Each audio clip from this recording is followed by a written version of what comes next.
Hello crafty friends, it's Jess from jesscrafts.com, and today I'm here with a card featuring Gerda Steiner Designs clear stamps. This is the Snowman Friends stamp set, and I really like that adorable shivering snowman and wanted to set a scene for him. So I'm starting with a piece of die-cut cardstock. It's just any sort of standard cardstock would do, as I'm just going to be layering some distress inks on top of it and not do any Copic coloring. I have this Snowflake lace stencil from Memory Box. I really like the fine detail on it and that the covered up areas, the actual stencil piece, are the snowflakes. I've seen a lot of snowflake stencils where the snowflakes are cut out, and those can be a little bit more tricky to work with because your snowflakes should be staying white. And so it's better if they are the plastic part of the stencil, and so you can keep your white paper underneath.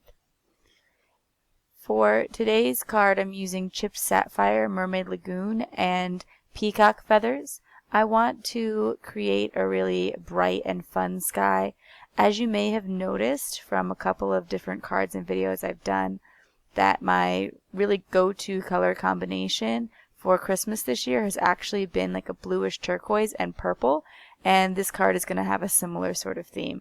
It's one of those things where I was creating cards without realizing that I kept using that same color scheme over and over again, and will now try to make sure I mix it up just a little bit. I'm starting with the chipped sapphire at the top and fading out to peacock feathers. I am just dabbing on some ink. I don't want to rub over the stencil because it has such fine detail, and I didn't use spray adhesive to adhere it down, so if I rubbed over it I would probably lift up the stencil, and then I would not get the crisp impression that I was looking for. I am making sure that I overlap a little bit one color to the next so that they blend a little bit together. Normally I would work the blending a little bit more, but in order to do that you really need to be able to do the sort of twisting motion with it, which just doesn't work with this stencil. However, distress inks do blend so easily that even a tapping blend will work out well. I die cut another piece of cardstock with the same die so they'll line up perfectly, and I'm going to make a little snow mound for my snowman to sit on, and rather than worrying about some fancy die, I'm just trimming a little curve line with my scissors. And I know that I want the snowman to sit on top of it, so I'm using that clear stamp to get a feel for how tall the snowman will be and how big my snow mound should be. That's one of the big advantages of clear stamps, is that you can lay them out on your projects and sort of see how they're going to look, especially when clear stamps come with these backer sheets that have the images printed on them.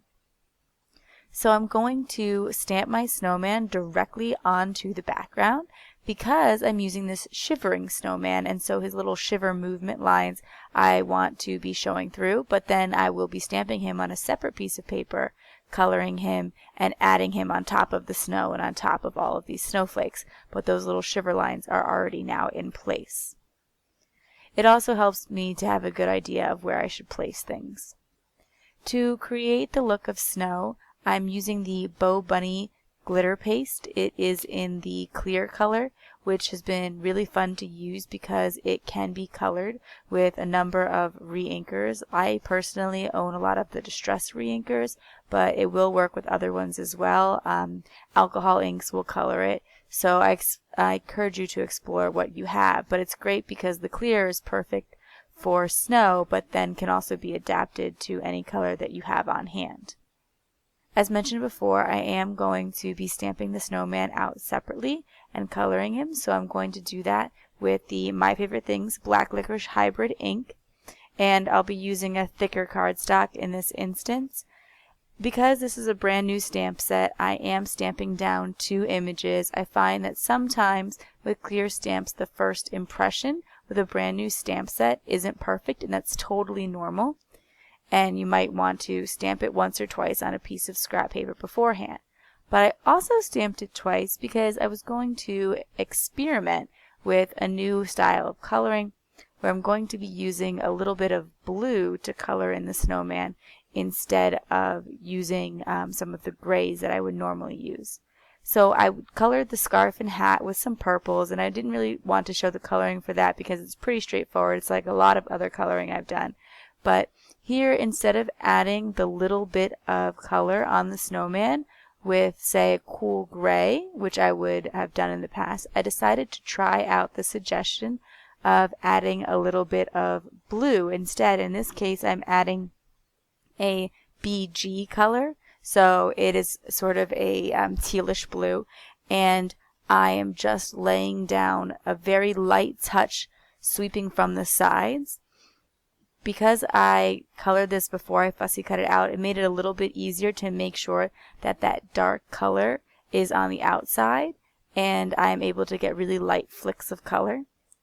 I also blended it out with the Copic colorless blender. I don't normally use the blender for blending, but I do find that it can soften the edges when you are intending to leave your middle uncolored. It adds just enough something to make sure those edges aren't too harsh. And I decided to layer in color slowly.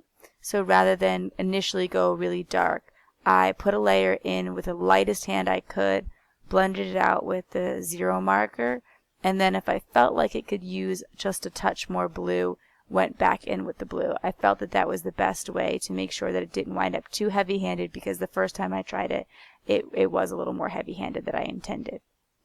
I put aside that piece of cardstock covered in the glitter paste so that it could dry while I did my Copic coloring, and now I'm ready to adhere everything to the card. I fussy cut out the image, which is really simple to do because all of the details like the mittens and such are on the inside, and I took a Memento Tuxedo black marker and ran it along the edges for that really finished off edge. Now that I had a little scene for my snowman, I'm just ready to add in the finishing details of the card. I'm using the Deck the Halls stamp set from Gerda Steiner Designs for the sentiment here, and I like that she thought to include Merry Christmas and Meowie Christmas separately so that you don't have to trim up your stamps and you can have a versatile set. So I just pulled the Merry and Christmas and I stamped them separately just so that I would be able to get them a little bit closer than if I mounted the stamps together, but that is an option with the way that the set was designed. And since I did the purple scarf, I decided to pull in a little bit of purple pattern paper. One of the few companies offering some purple pattern paper, especially in the right size for card makers, is Lawn Fawn in their Let's Polka in the Dark collection.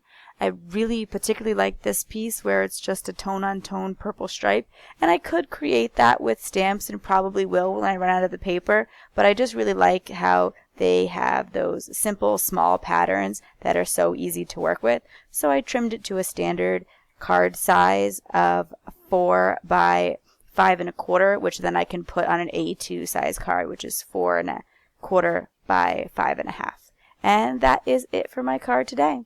If you like this video, please give it a thumbs up. If you're interested in more crafting tutorials, particularly I'm sharing a lot of Christmas cards right now, be sure to subscribe to my channel. I'll leave you links to the Gerda Steiner Designs store and also to some other videos featuring her stamps. Thanks for watching. Bye.